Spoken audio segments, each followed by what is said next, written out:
آج کل کالجوں میں پڑھنے والی بچیاں، گھروں میں رہنے والی عورتیں فونوں کے عادی ہو چکے ہیں، انٹرنیٹ کے عادی ہو چکے ہیں، تو ایمان والے غیر ایمان والے کی کوئی شناخت نہیں کرتے ہیں. بس اس کے دو میٹھے جملے یا اس کے اپنے مال کے بارے میں وہ کچھ بتا دیتا ہے، پراپرٹی کے بارے میں کچھ بتا دیتا ہے، تو اپنی عقل کو استعمال کیے بغیر اپنے خواہشات کو مقدم رکھ کر کیا کرتے ہیں کہ اپنا دل کا سودا کر لیتے ہیں. کہ ہر چند دن بعد سننے میں آتا ہے کہ مسلمان نوجوان لڑکی کسی غیر کے ساتھ چلے گئی ہے، یا غیر کے ساتھ نہیں گئے تو کسی مسلمان لڑکے کے ساتھ ہی چلے گئی ہے. ہمارے حضرت فرماتے ہیں اللہ رب العزت کا معاملہ بہت بڑا معاملہ ہے، اللہ کی غیرت کا معاملہ ہے کہ اللہ نے مومن کو جو دل عطا کیا ہے یہ اللہ تعالیٰ کی محبت کو پیدا کرنے کے لیے، اور یہ دل اللہ کو دینے کے لیے اللہ تعالیٰ نے عطا فرمایا ہے. اگر ہم یہ دل مخلوق کے حسن کو دیکھ کر، مخلوق کے مال کو دیکھ کر، مخلوق کے فضل و کمال کو دیکھ کر، اور مخلوق کے حسب و نسب کو دیکھ کر، اس کے کمالات کو دیکھ کر اگر ہم دل کا سودا کریں گے تو پھر اللہ تبارک و تعالیٰ کی طرف سے بندے کے اوپر عذاب اترتا ہے. اس لیے آپ دیکھ لیجئے جتنے نوجوان بچوں نے لو میرج کیے، محبت کر کر شادیاں کی، تو اللہ تبارک و تعالی ان کو مزہ آتے رہتا ہے، لیکن نکاح ہو جانے کے بعد اللہ تبارک و تعالی زندگی کے اندر آپ جوڑے کے اندر کیا کرتے ہیں، مودت اور رحمت رہنے کے بجائے ایک دوسرے کو چہرہ دیکھنا پسند نہیں کرتے. اب خاندان میں عزت اور اپنا چہرہ بچانے کے لیے زندگی گزار رہے ہوتے ہیں، ایک دوسرے کو برداشت کر رہے ہوتے ہیں. لو بیفور میرج یہ کیا ہے؟ اللہ تعالیٰ میرج کے بعد کیا کرتے ہیں کہ تم پہلے ناجائز لذتیں لیے ہو تو اللہ حلال لذت سے بندے کو محروم کر دیتے ہیں، اور اگر پہلے اپنے آپ کو بچاتے حرام لذتوں سے تو اللہ تبارک و تعالیٰ نکاح کے بعد ایسی مزے عطا کرتے ہیں، مودت و رحمہ، جیسا کہ اللہ کے نبی اور ازواج مطہرات کے درمیان میں جو محبتیں تھیں، اللہ عورتوں کو اور خاوندوں کو اور اپنے بیویوں کے درمیان میں اللہ اسی محبت کا کچھ نہ کچھ حصہ ڈال دیتے ہیں. تو محترم خواتین اور نوجوان بچیوں، ہم عقل کو استعمال کریں. اللہ نے عقل کی نعمت ہمیں عطا اس لیے کی ہے کہ ہم اپنے خواہشات کے اوپر کنٹرول پیدا کریں، اور پھر کیا کریں، اپنے عقل کو استعمال کریں، اور استعمال کر کر اللہ رب العزت کی بندگی کریں، اپنے آپ کو اللہ کی نافرمانی سے بچائیں، ہم اللہ تعالیٰ کی بندگی کی طرف لگائیں، ہم اللہ تعالیٰ کو دل دینے والے بنیں. اللہ نے یہ دل عطا فرمایا ہے، یہ اللہ کو دینے کی چیز ہے. اللہ نے انسان کے بدن کے اندر مختلف اعضاء ڈبل بنائے ہیں، لیکن اللہ نے دل جو بنایا ہے، ما جعل اللہ لرجل من قلبین فی جوفہ، اللہ نے انسان کے سینے کے اندر اللہ نے دو دل نہیں بنائے، اللہ نے ایک ہی دل بنایا ہے. ہمارے حضرت فرماتے ہیں اللہ دو دل بناتے تو ایک دل ہم رحمان کو دے دیتے اور ایک دل شیطان کو دے دیتے. اللہ نے دل ایک ہی بنایا ہے. اللہ چاہتے ہیں کہ میرے بندے اور بندیاں یہ دل مجھے دے دیں، تو ہم عقل کو استعمال کریں اور اپنا دل کا سودا اللہ تعالیٰ کے ساتھ کریں، اور خواہشات کے اوپر ہم نہ چلیں. اور ہم ایک بات اپنے ذہن نشین کر لیں، نفسانی خواہشات کو جتنا پورا کریں گے یہ اتنا زیادہ بڑھتی جائیں گی. ان کو ختم کرنے کا ایک ہی طریقہ ہے، اب نظر انداز کر دیں اور اللہ تعالیٰ سے دعا مانگنا شروع کر دیں. یہ دنیا کے اندر خواہشات کبھی پوری نہیں ہو سکتی ہیں. اللہ کے نبی علیہ الصلوۃ نے فرمایا اگر کسی کو مال کا حرص لگ جائے، سونے کا ایک پہاڑ مل جائے تو وہ دوسرے کی تمنا کرے گا، دوسرا ملے گا تو تیسرے کی تمنا کرے گا.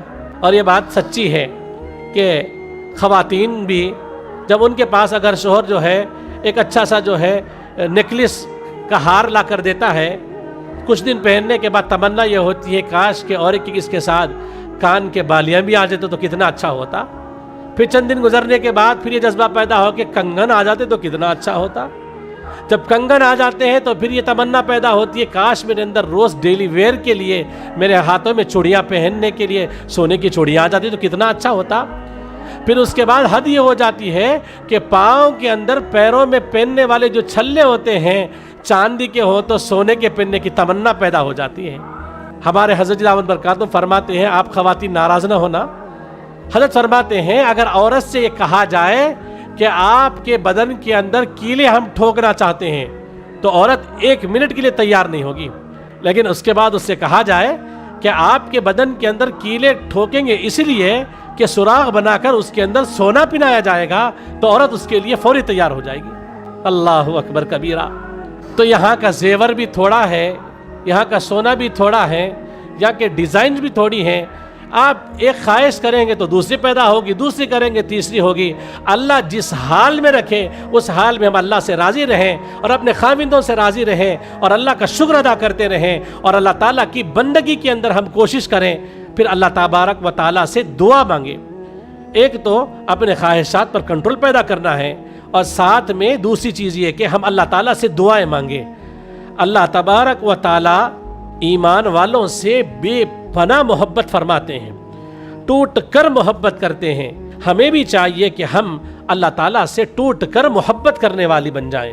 ایک بزرگ فرماتے ہیں، میں پہلے یہ سمجھتا تھا کہ اللہ تعالیٰ سے محبت پہلے میں کرتا ہوں، اور میں یہ سمجھتا تھا کہ اللہ تبارک و تعالیٰ کا ذکر پہلے میں کرتا ہوں، بعد میں اللہ ذکر کرتے ہیں، اور میں یہ سمجھتا تھا کہ اللہ تبارک و تعالیٰ پہلے جو ہے میں توبہ کرتا ہوں، پھر اللہ کی رحمت متوجہ ہوتی ہے، پہلے میں اللہ سے راضی ہوتا ہوں، بعد میں اللہ مجھ سے راضی ہوتے ہیں۔